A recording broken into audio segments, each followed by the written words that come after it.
Good morning, everybody. It's me, David Brown, with this week's Design and Dialogue. And this week, I want to commiserate with you. So they declined your offer. I've been there. I know what it's like.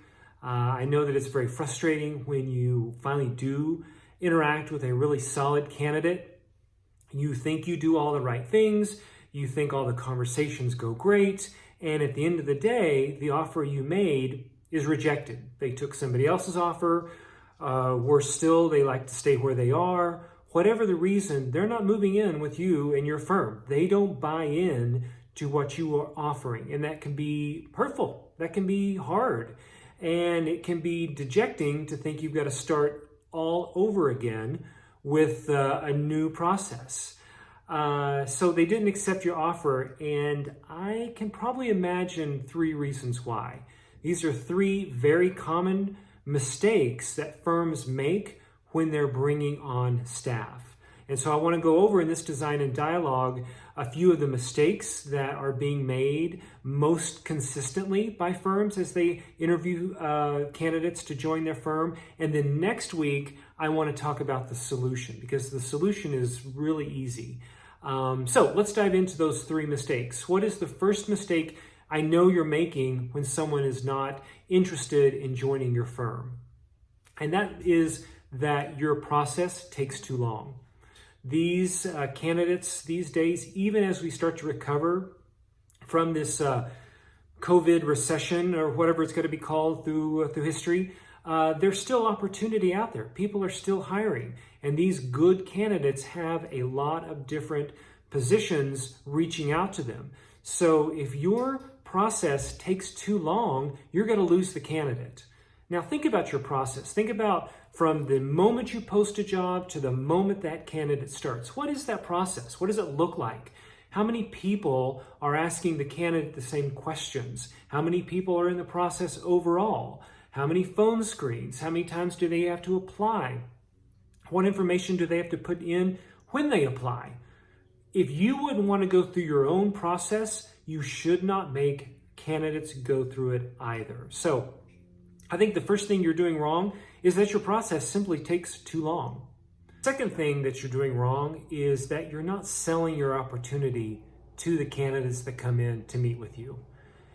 Be it on Zoom, be it on the phone, be it in person, there should be a set of standard sales moments that you share with everybody that comes in. They need to understand what you do that's great for employees. What is the best thing that you've ever done for your employees? What was the best thing that you did for your employees in the last 12 months or 6 months? These things need to not only be defined, but they need to be worked into the conversation so that the candidate that's evaluating you just as much as you are evaluating them knows where they might stand and can start to see themselves not only working for your firm, but growing and enjoying their time with your organization. So if you're not taking some time to set down core values and a way to talk about those core values, they're going to take the other offer.